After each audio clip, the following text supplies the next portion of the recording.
어머, 우리 이제 죽는 거? 어린아들이 귓속말로 물었어요. 순덕은 아무 말도 하지 않았어요. 대신 아이의 입을 손으로 살며시 막고 눈을 감았어요. 횃불 소리가 점점 가까워지고 있었어요. 돌담 너머로 군화 소리가 들렸어요. 쿵, 쿵, 쿵. 그 소리가 멈추는 순간 순덕은 알았어요. 오늘 밤 누군가는 살고 누군가는 죽는다는 것을, 그리고 자신이 그 경계선 위에 서 있다는 것을. 여러분, 안녕하세요. 오늘은 정말 오랫동안 마음속에 품고 있었던 이야기를 꺼내보려고 해요. 이건 단순한 드라마가 아니에요. 1947년 제주도에서 실제로 있었던 일들을 바탕으로 만들어진 이야기예요. 지금으로부터 78년 전 제주의 한 작은 마을에서 한 어머니가 겪은 일이에요. 역사책에는 단 한 줄도 기록되지 않은, 그러나 누군가의 할머니, 누군가의 어머니, 누군가의 이웃이 실제로 살아낸 이야기예요. 이 이야기를 끝까지 들어주신다면 아마 마지막에는 조용히 눈물이 날 수도 있어요. 그래도 괜찮아요. 우는 것도 기억하는 방식이니까요. 혹시 지금 이 채널이 처음이신 분들은 구독 버튼 한 번만 눌러주세요. 이런 이야기들을 계속해서 함께 나누고 싶거든요. 자, 그럼 이제 1947년 제주도로 함께 가볼게요. 제주도 북동쪽 끝 하돌이라는 작은 마을이 있었어요. 지금도 그 이름의 마을이 있긴 하지만 오늘 이야기 속의 하돌이는 조금 달라요. 돌담이 촘촘히 이어진 골목길, 감귤나무 몇 그루, 그리고 언제나 바람이 불어오는 바다. 이 마을에는 해녀들이 있었어요. 새벽이 되면 어김없이 바다로 나가는 여자들. 그 중에서도 고순덕은 마을에서 가장 깊이 잠수하는 해녀였어요. 고순덕은 29살이었어요. 남편은 2년 전 바다에서 돌아오지 않았어요. 작은 고깃배가 태풍을 만났고 배도 사람도 영영 돌아오지 않았어요. 그래서 순덕은 혼자였어요. 아니, 혼자는 아니었어요. 11살 큰아들 동수와 8살 작은아들 동철이 있었으니까요. 두 아이는 매일 아침 엄마가 바다로 나가는 것을 갯바위에 앉아 바라봤어요. 엄마가 물속으로 사라질 때마다 동철이는 숨을 참았대요. 엄마가 올라올 때까지. 순덕이 물속에 있는 시간은 평균 3분이었어요. 해녀들 사이에서는 꽤 긴 편이었어요. 그 3분 동안 순덕은 아무 생각도 하지 않았어요. 남편 생각도, 아이들 걱정도, 내일 장날에 뭘 팔아야 할지도. 물속은 그냥 조용했어요. 파도 소리도, 바람 소리도, 사람 목소리도 들리지 않는 세계. 순덕은 그 조용한 세계가 좋았어요. 물 밖의 세상이 너무 시끄럽고 무서울수록 물속은 더 평화로웠거든요. 그해 봄 하돌이 마을의 아침은 여전히 평범했어요. 해가 오름 너머로 올라오면 닭이 울고 아이들이 일어나고 여자들은 부엌에서 불을 지폈어요.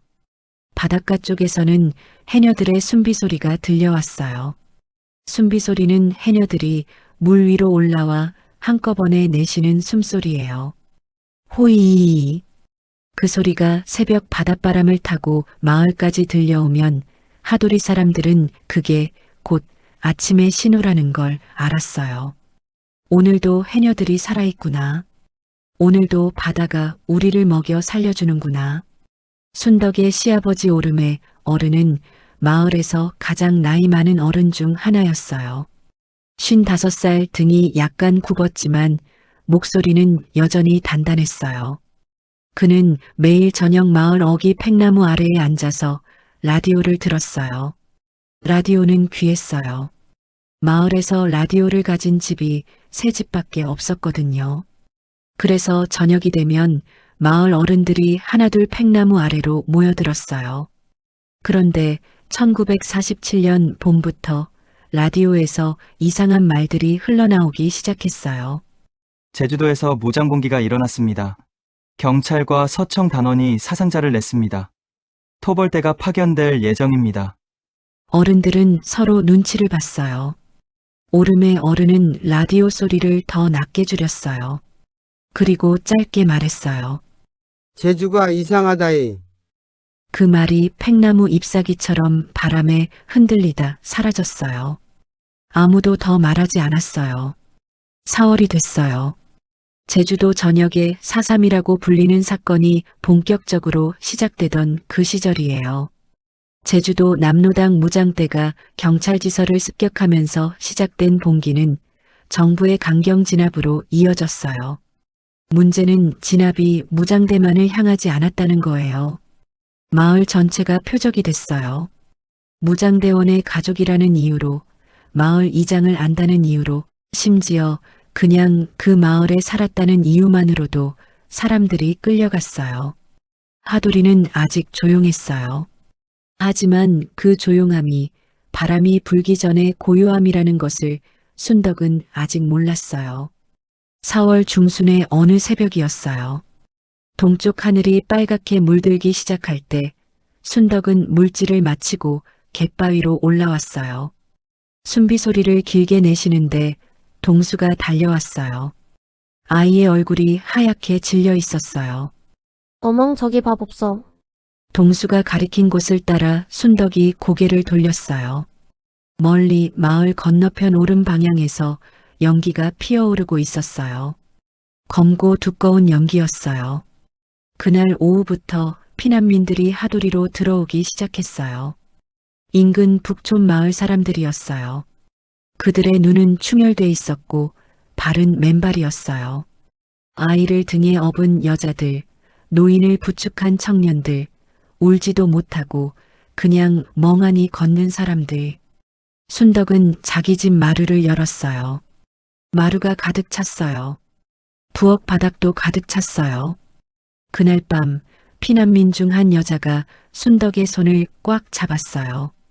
30쯤 돼 보이는 여자였는데 품에 6살짜리 아이들을 껴안고 있었어요.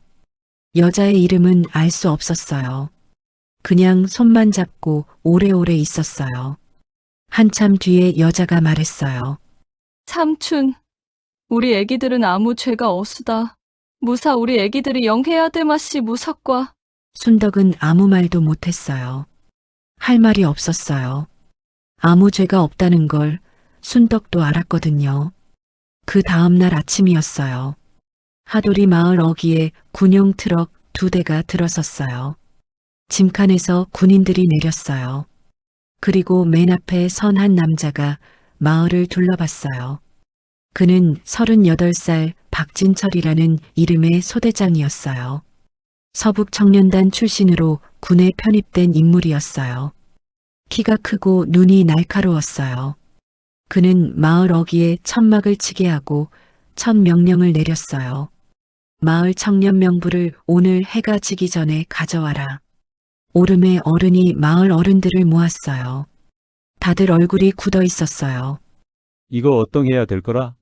누군가 물었어요. 오름의 어른이 한동안 말이 없었어요.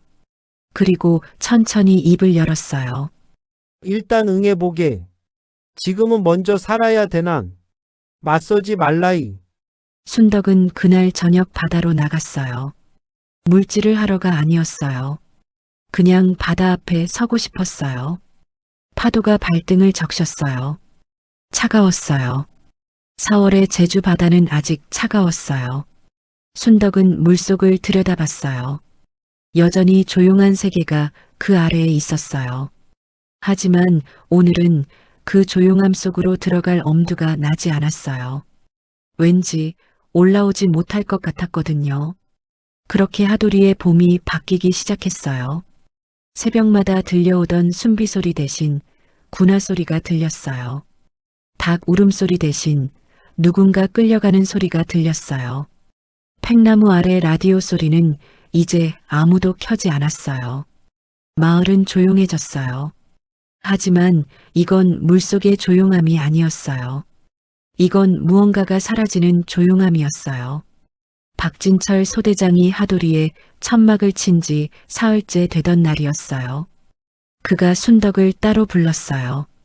마을 어귀 천막 앞 접이식 의자에 앉아서 그는 순덕을 위아래로 훑어봤어요. 네가 고순덕이지? 마을 해녀 중에 제일 깊이 잠수한다고? 순덕은 대답하지 않았어요. 나이는? 29살 이후다. 남편은? 바당에 나갔당 죽었수다. 박진철이 잠깐 뭔가를 적더니 말했어요. 마을에서 제일 신망이 두텁다고 들었어. 해녀들도 따르고 피난민들도 내 집에 먼저 간다고. 순덕은 그 말이 칭찬이 아니라는 걸 바로 알았어요. 그래서 부른 거야. 박진철이 의자를 앞으로 당기며 목소리를 낮췄어요. 이 마을에 수상한 사람들이 있을 거야. 무장대와 연락하는 사람, 물자를 대는 사람, 숨겨주는 사람. 그런 사람들 이름을 나한테 알려줘. 순덕의 심장이 서늘해졌어요. 저랑 공원 사람 몰람수다. 모른다고? 얘게. 박진철이 피식 웃었어요. 마을에서 오래 살았으면서 모른다고. 그래. 그럼 오늘은 그냥 가고. 잘 생각해봐. 협조하는 사람과 그렇지 않은 사람. 어떻게 되는지 잘 알지? 그날 밤 순덕은 잠을 못 잤어요. 동수와 동철은 곤하게 잠들어 있었어요. 순덕은 두 아이의 얼굴을 오래 들여다봤어요. 동수는 아빠를 닮아서 눈썹이 짙었어요. 동철은 순덕을 닮아서 코가 낮았어요. 이 얼굴들, 이 숨소리들, 이것만 지키면 된다고 순덕은 생각했어요. 그런데 이틀 뒤였어요. 새벽에 군화 소리가 들리더니 시아버지 오름에 어른이 연행됐어요. 이유는 없었어요. 그냥 끌려갔어요. 마을 어귀 천막 쪽으로. 순덕은 달려갔어요. 무사 우리 씨아방을 데려감수까. 병사 하나가 순덕의 팔을 잡아 세웠어요. 소대장님이 자방원엔 햄쪄. 순덕은 박진철 앞에 다시 섰어요. 이번에는 오름에 어른이 천막 안쪽에 앉아 있었어요. 묶여있진 않았지만 벗어날 수 없다는 것을 모두가 알았어요. 박진철이 조용히 말했어요. 생각해봤나? 순덕은 이를 악물었어요. 협조하민. 우리 씨아방 오늘 집이 갈 수 있는 것과 뭘 원하는지 알면 대화가 빠르지. 박진철이 고개를 끄덕였어요. 순덕은 그 자리에서 바로 결심하지 않았어요. 시간을 좀 더 줍서. 좀 더 잘 생각해방 고루쿠다. 사흘. 박진철이 손가락 3개를 폈어요. 사흘 안에 정보를 가져와. 그러면 어르신은 오늘 보내줄게. 오름의 어른은 그날 저녁 돌아왔어요. 순덕은 씨아방의 손을 잡고 아무 말도 하지 않았어요. 어른도 아무 말도 하지 않았어요. 저녁밥을 먹는 동안 동수가 물었어요. 하르방 어디 갔다 왔마시? 오름의 어른이 천천히 밥을 씹으며 대답했어요. 먼디강 바람 좀 쐬고 왔죠. 동수는 고개를 끄덕였어요. 아이는 그 말을 믿었어요. 그날 밤 순덕은 해녀들을 하나씩 만나러 다녔어요. 12명의 해녀들. 순덕은 각자의 집을 몰래 돌며 귀에 대고 속삭였어요. 나 믿지에 믿음인. 내가 하자는 대로 하게 해. 아무것도 묻지 마랑. 해녀들은 다들 고개를 끄덕였어요. 물속에서 서로의 숨비 소리를 들으며 수십 년을 함께한 사람들이었어요. 의심보다 신뢰가 먼저인 관계. 순덕이 생각한 방법은 이거였어요. 물질을 핑계로 바다로 나가는 시간을 이용해서 피난 온 노인들과 사람들을 세화포구 쪽으로 빼돌리는 거예요. 세화포구에서 배를 타면 안전하게 이웃 마을로 갈 수 있었어요. 토벌대의 감시가 덜한 곳으로. 바다가 탈출로였어요. 계획은 이랬어요. 해녀들이 새벽 물질 시간에 두 패로 나뉘어요. 한 패는 바다 쪽에서 진짜 물질을 해요. 소리를 크게 내서 군인들의 시선을 바다로 끌어요. 다른 한 패는 반대편 골목길을 통해 노인들과 사람들을 인솔해서 마을 뒤 오솔길로 빠져나가요. 오솔길 끝에 어선 두 척이 대기하고 있고 거기서 세화포구까지 이동해요. 사흘 동안 순덕은 두 가지 일을 동시에 했어요. 낮에는 박진철 천막 쪽에 얼씬거리며 협력하는 척 분위기를 만들었어요. 밤에는 해녀들과 함께 대피 경로를 직접 걸어보고 어선 주인에게 부탁하고 피난 순서를 정했어요. 첫 번째 이동. 북촌에서 온 피난민 중 어린아이가 있는 가족들. 두 번째 이동. 하도리 마을의 노인들. 세 번째 이동. 남은 사람들. 첫 번째 이동은 성공했어요. 새벽 4시 바다 쪽에서 해녀들의 숨비 소리가 크게 울려 퍼지는 동안 골목길 쪽으로 15명이 조용히 빠져나갔어요. 아이들은 입을 막았어요. 노인들은 집신을 들고 맨발로 걸었어요. 소리가 덜 나도록. 순덕은 맨 뒤에서 사람들을 몰았어요. 어선이 보이는 순간 순덕은 눈물이 났어요. 근데 울면 안 됐어요. 소리가 나면 안 됐으니까요. 두 번째 이동도 성공했어요. 이제 세 번째만 남았어요. 그런데 사흘째 되는 날 낮이었어요. 박진철이 순덕을 불렀어요. 준비됐지? 순덕은 여기서 무언가를 줘야 했어요. 진짜 이름을, 진짜 사람을, 아니면 이 모든 계획이 한꺼번에 들켜요. 순덕의 머릿속이 빠르게 돌아갔어요. 누가 이미 빠져나갔지? 누가 지금 마을에 없지? 그리고 한 이름이 떠올랐어요. 강봉출. 마을에서 제일 먼저 피신에 성공한 사람. 지금쯤 세화포구를 훨씬 넘어서 있을 사람. 순덕은 입술을 한번 깨물었어요. 그리고 말했어요. 강봉출 삼촌 맛씨. 그 삼촌이 수상인계 맛씨. 박진철이 명부를 펼쳐 이름을 찾았어요. 강봉출. 이 마을 사람 맞네. 지금 어디 있어? 며칠 전부터 안보염수다. 어드레 가신지 모르쿠다. 박진철이 순덕을 한동안 바라봤어요. 그리고 고개를 끄덕였어요. 그래. 그럼 찾아봐야겠네. 오늘은 됐어. 순덕은 천막을 나왔어요. 바람이 불었어요. 봄바람이었는데 온몸이 얼어붙는 것 같았어요. 강봉출은 여기 없다. 그는 살아있다.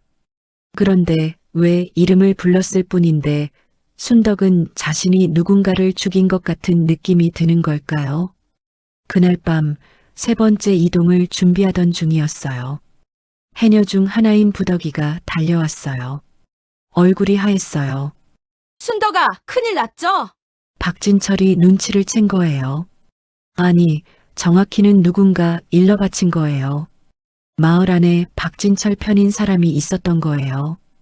군인들이 어선이 대기하던 포구 쪽으로 이동했어요.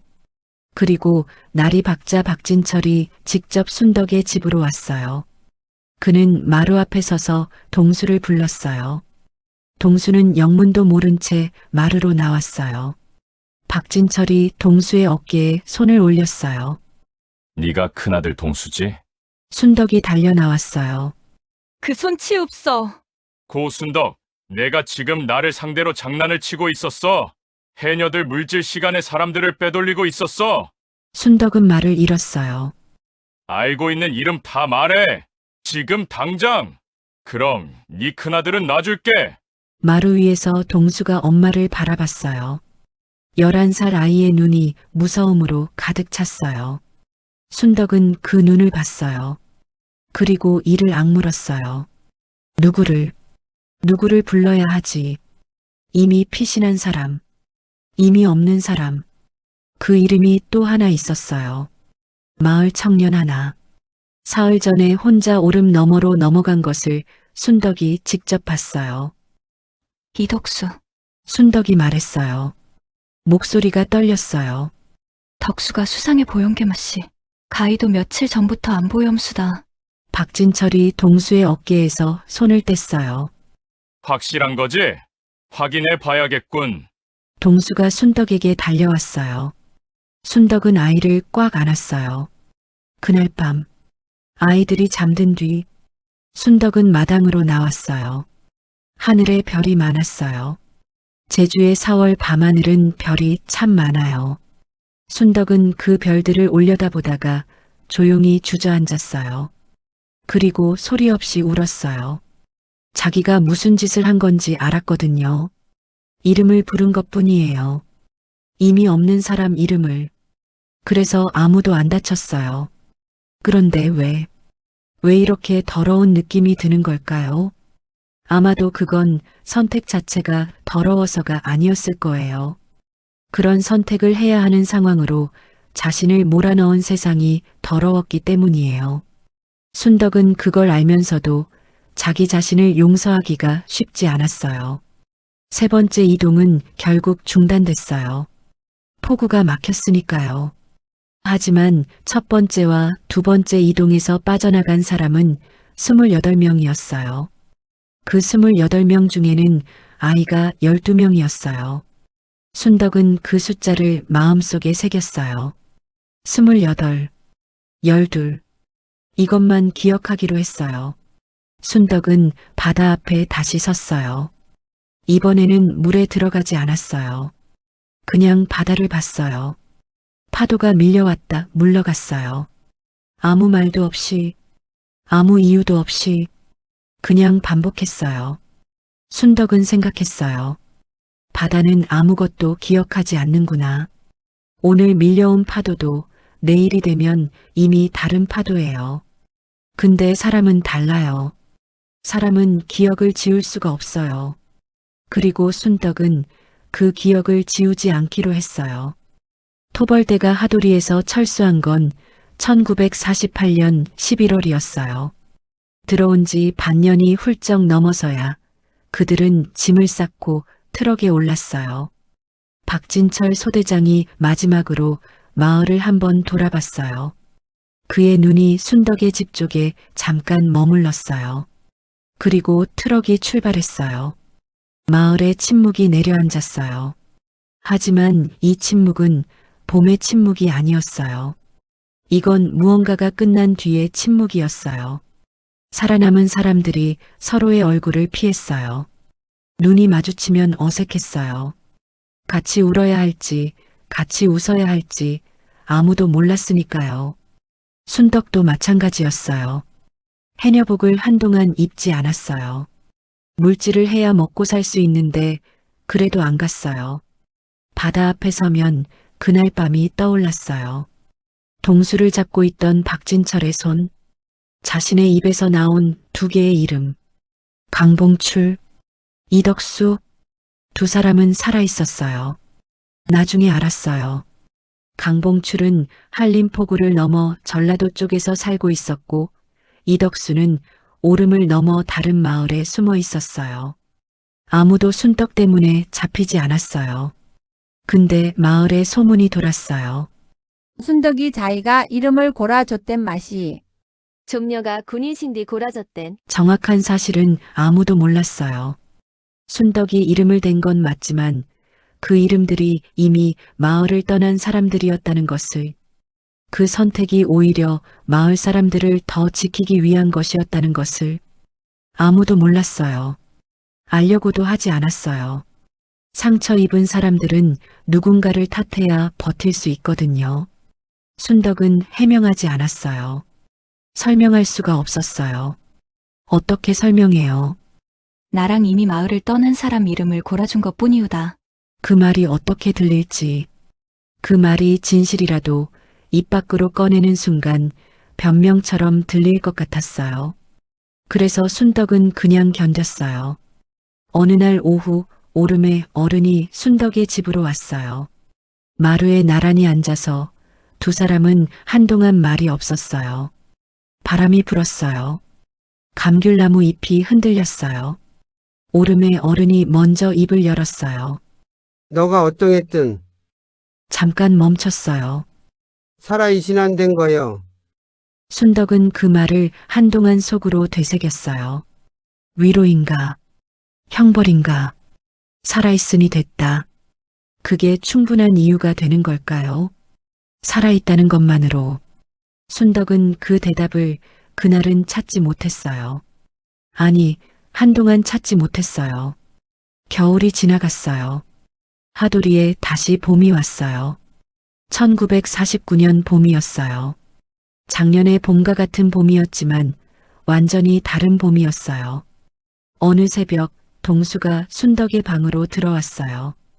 12살이 된 아이였어요. 손에 뭔가를 들고 있었어요. 순덕의 해녀복이었어요. 어머, 고를말 이수다. 동수가 조용히 말했어요. 나 오늘 숨 참기 연습해 마씨. 얼마나? 1분 정도 마시. 근데 어멍은 3분 참는다 멍해? 응. 어떤 건 참아줘 마씨. 무서운 생각이 나면 숨이 막히던디. 순덕은 아이를 바라봤어요. 그리고 천천히 입을 열었어요. 무서운 생각이 나민 더 깊이 들어가는 거라. 더 깊이 마씨? 어게. 무서울수록 바당 더 깊이 들어가는 거라. 경험인 진짜 조용한 데가 나오주게. 아무 소리도 안 들리는 뒤. 그 뒤강 버텀서. 동수가 고개를 끄덕였어요. 그날 새벽 순덕은 오랜만에 해녀복을 입었어요. 동수가 갯바위에 앉아서 바라봤어요. 동철은 아직 자고 있었어요. 순덕은 바다로 걸어 들어갔어요. 발이 차가워졌어요. 허리까지 물이 올라왔어요. 그리고 잠수했어요. 물속이 다시 나타났어요. 조용한 세계. 아무 소리도 들리지 않는 세계. 근데 이번에는 달랐어요. 예전에는 이 세계가 도망치는 곳이었어요. 있기 위해 들어오는 곳. 그런데 지금은 기억하기 위해 들어온 것 같았어요. 물속에서 순덕은 이름들을 하나씩 불렀어요. 소리는 없었어요. 물속이니까요. 그냥 마음속으로 끌려간 사람들, 돌아오지 못한 사람들, 아무 죄 없이 사라진 사람들, 이름도 모르는 사람들, 그 이름들이 물속에 떠다니는 것 같았어요. 순덕이 물 위로 올라왔어요. 숨비 소리가 길게 울렸어요. 호이. 갯바위에서 동수가 환하게 웃었어요. 어멍, 그날부터 순덕은 다시 바다로 나갔어요. 매일 새벽, 숨비 소리가 다시 하도리에 울렸어요. 그리고 그해 4월 3일이 됐어요.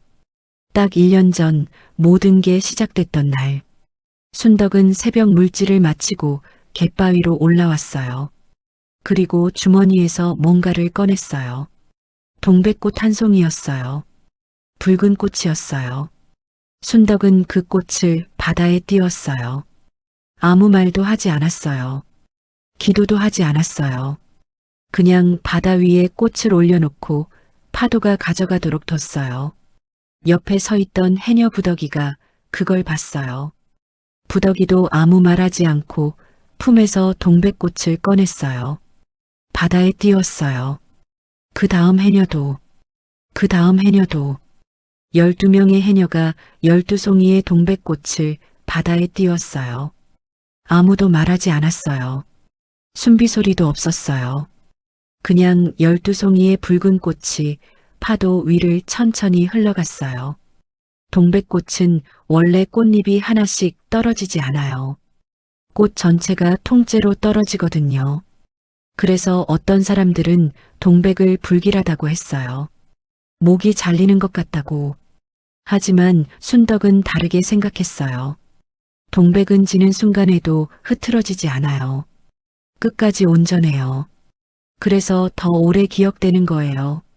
흩어진 꽃잎은 어디로 갔는지 알 수 없지만 통째로 떨어진 꽃은 어디에 있는지 알 수 있으니까요. 그 뒤로 순덕은 매년 4월 3일마다 동백꽃을 바다에 띄웠어요. 아이들도 자라서 함께 띄웠어요. 동수가 어른이 되고 동철이 어른이 되고 동수의 아이들도 나중엔 함께 나왔어요. 그리고 해녀들도 매년 나왔어요. 처음엔 12명이었는데 세월이 지나면서 줄었다가 또 늘었어요. 하도리 마을 사람들이 조금씩 함께하기 시작했어요. 말은 없었어요. 설명도 없었어요. 그냥 4월 3일 새벽이 되면 바다에 동백꽃이 떠다녔어요. 마을 사람들은 그게 무슨 의미인지 알았어요. 제주 4.3 사건으로 희생된 분들은 공식적으로 2만 9천 명이 넘어요. 제주도 전체 인구의 10분의 1이 넘는 숫자예요. 그중 많은 분들이 이름도 기록되지 않았어요. 어떻게 돌아가셨는지도 몰라요. 어디에 묻히셨는지도 몰라요. 오늘 이야기 속의 고순덕은 실존 인물이 아니에요. 하지만 순덕 같은 사람들은 실제로 있었어요. 매일 새벽 바다로 나갔던 해녀들, 자기 아이를 지키기 위해 온몸을 던진 어머니들, 이름도 남기지 못하고 사라진 사람들을 기억하는 이웃들, 그 사람들이 살았던 자리 위에 지금 우리가 살고 있어요. 순덕은 아주 오래 살았어요. 87살까지. 해녀 일을 80살이 넘어서까지 했어요. 제주 해녀들 중에 그런 분들이 실제로 많아요. 순덕이 마지막으로 바다에 들어간 날, 그날도 4월이었어요. 물속으로 들어가면서 순덕은 오래전 그 소리를 들었어요. 아무 소리도 들리지 않는 세계, 조용한 세계. 근데 이번에는 그 조용함 속에서 뭔가가 들렸어요. 아주 작게, 멀리서 들려오는 것처럼. 숨비소리, 12명이, 24명이, 수백 명이, 살아있었던 사람들의 숨소리. 순덕은 그 소리를 들으며 천천히 물 위로 올라왔어요. 마지막으로 숨비소리를 길게 내쉬었어요. 호이. 갯바위에서 동수가 웃고 있었어요. 아니, 동수의 아들이 웃고 있었어요. 닮은 눈썹, 닮은 얼굴. 순덕은 그 얼굴을 보며 생각했어요. 살아이신 한 됐죠. 오름의 어른이 했던 말. 그 말이 이제는 알 것 같았어요. 살아있다는 것은 기억한다는 것이에요. 기억한다는 것은 저항한다는 것이에요. 동백꽃은 지지 않아요. 떨어지는 것처럼 보이지만 사실은 다른 곳에서 피어나는 거예요.